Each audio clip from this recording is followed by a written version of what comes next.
Me gusta pensar en que películas que escapan del realismo puro tan duro, como del puro realismo, son capaces como también de vincularse en temas que son muy reales y políticos, pero tienen más libertad también para poder tratar con la atmósfera, lo sobrenatural o la fantasía. Y también me gustan mucho las películas que juegan con los géneros de manera más libre. Bueno, ¿qué viste?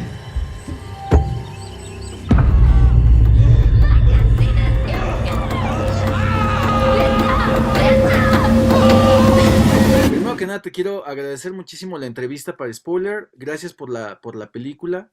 Gracias también por la disposición para esta plática. Y primera pregunta, y me voy directo al grano porque me gusta mucho cuando veo películas así con esa temática tan, pues, creo que es una película de terror, pero que toca bastantes temas.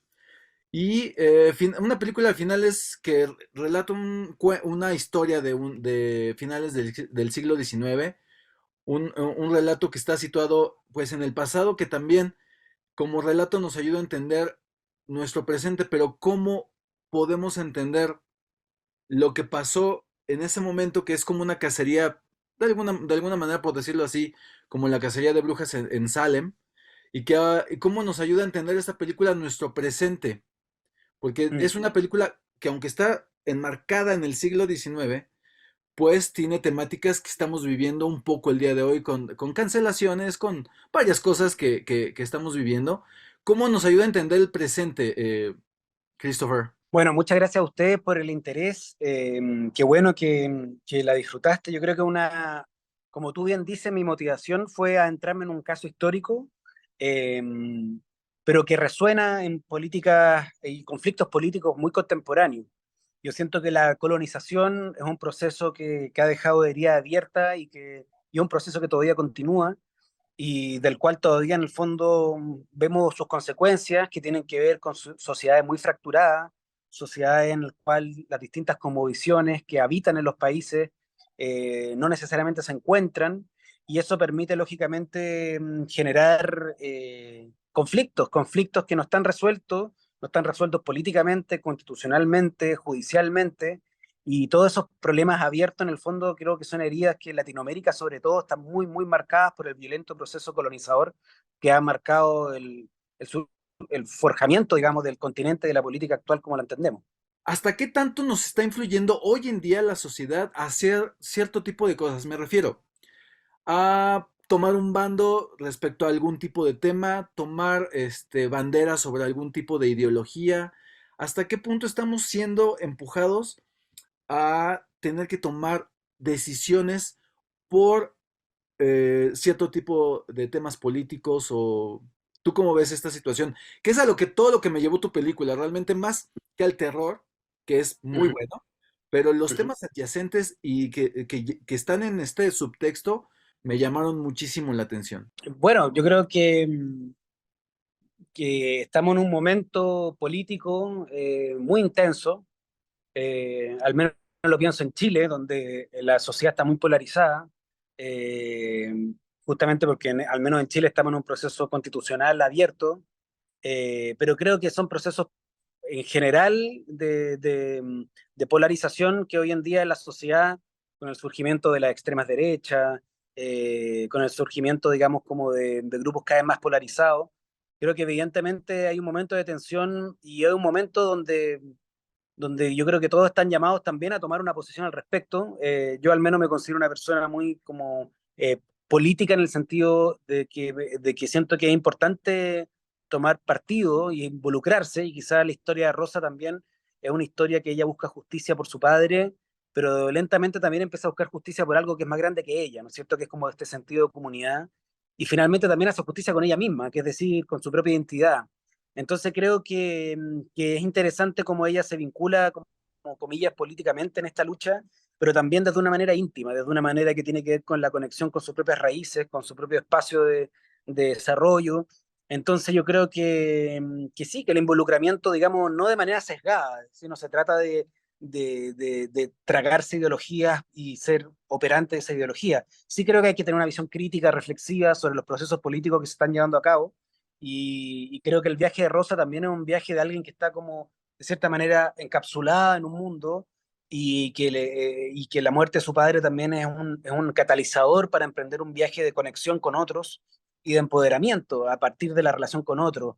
Y creo que eso, sí, quizá también es como hacia donde yo quería llevar al personaje de transformación, digamos, de Rosa como proceso de transformación. A mí me pareció precisamente un coming of Ujú, age muy interesante, ujú, porque ese es este descubrimiento de una adolescente hacia algo que ella no conoce ni siquiera de sí misma. Ella se conocía a sí misma desde un lado de su propia realidad, en esta casa alemana, donde ayudaba a este matrimonio a cuidar a los hijos, pero se ve inmersa en una situación donde ella misma se desconoce por estos sentimientos de alguna manera claroscuros que ella no sabía, ni ella misma se reconocía. Ella se ujú, le hace extraño sentirse como se siente y querer actuar como actúa, ¿no? ujú. Entonces, ahora, estas implicaciones personales del coming of age me lleva a la siguiente pregunta. Hemos tenido una retransformación o una reconfiguración del cine de género, de terror en los últimos años. Y ha surgido un nuevo subgénero, de alguna manera, que es el terror elevado. Ujú. ¿Consideras que Brujería, esta película con implicaciones personales, Mm. espirituales, íntimas del personaje principal, es un tipo de terror elevado? ¿O qué quisiste plasmar aquí? Yo lo capté perfectamente, solamente quiero poner esto en la conversación. Para serte muy honesto, a mí me cuesta mucho pensar desde el género, ¿ya? Es decir, como creativamente, como decir, voy a hacer una película de este tipo o que tiene estas características de Ok. género. Eh, Hay algo en mi mente como que al menos como creador no funciona muy así, y trato de ser más bien como bien honesto respecto a lo que esa historia en particular me transmite y lo que ese espacio y esa historia y ese relato y ese personaje. Entonces, claro, a veces las categorías que por lo general tienen que ver como con cómo se van procesando las películas por parte de la audiencia, de los críticos, de la industria, me parecen que lógicamente funcionan y yo concuerdo contigo que quizás hay elementos de ahí que conviven con esta suerte de diálogo o de apertura del género, del horror a lecturas políticas más complejas, más allá simplemente como del generar miedo, ¿no es cierto? Como no tan enclaustrado en la sensación de generar un efecto, sino más bien en cómo poder ampliar eso a, a conflictos más políticos. O sea, pienso en una película no de horror, pero como Border, por ejemplo, una película sobre, como con elementos de fantasía, pero lógicamente hay elementos políticos respecto como a la propia identidad que están muy marcados. Eh, entonces, yo sí siento que me gusta pensar en que películas que escapan del realismo puro tan duro, como del puro realismo, son capaces como también de vincularse en temas que son muy reales y políticos, pero tienen más libertad también para poder tratar con atmósfera, lo sobrenatural o la fantasía. Y también me gustan mucho las películas que juegan con los géneros de manera más libre. Eh, entonces sí, esa libertad respecto al género y no tan como a las reglas tan rígidas, sí me parece algo que me atrae y en ese sentido sí siento que la película dialoga quizás con aquellos elementos de thriller o de suspenso, de horror o de drama, que en el fondo de cierta manera convive en la película. Y también quizás como tampoco soy un experto, en género y en géneros, como para poder decir, porque esta es una película que he hecho como en esta zona, sí estoy muy abierto a escuchar como comentarios como el tuyo respecto a dónde sienten que se sitúa la película, perdón, porque creo que es bien interesante también, sentir cómo se lee, que algo que también en Sundance, donde se mostró la película, pasó mucho, porque obviamente a veces uno trata de clasificar, pero a veces cuesta saber dónde se clasifican, así que también algo que me interesa descubrir en estos visionados que la película ha tenido. Y ya para terminar, cuéntanos rápidamente cómo llega esta historia para que la pudiera producir Pablo Larraín. Bueno, principalmente porque ellos, lógicamente, son una de las productoras más grandes bueno, de Latinoamérica y de Chile, sin duda. Y muy prontamente, hace ya varios años, cuando yo tenía la idea de hacer esta película, me pareció interesante, digamos, generar un trabajo conjunto con Fábula, que es la productora, Ujú. justamente porque creo yo que es una película que tenía muchos desafíos en términos de producción, en términos también de creativo, y siento que es una productora que ha aportado mucho, digamos, como al cine latinoamericano en términos de las obras que tienen y la diversidad de cine que producen.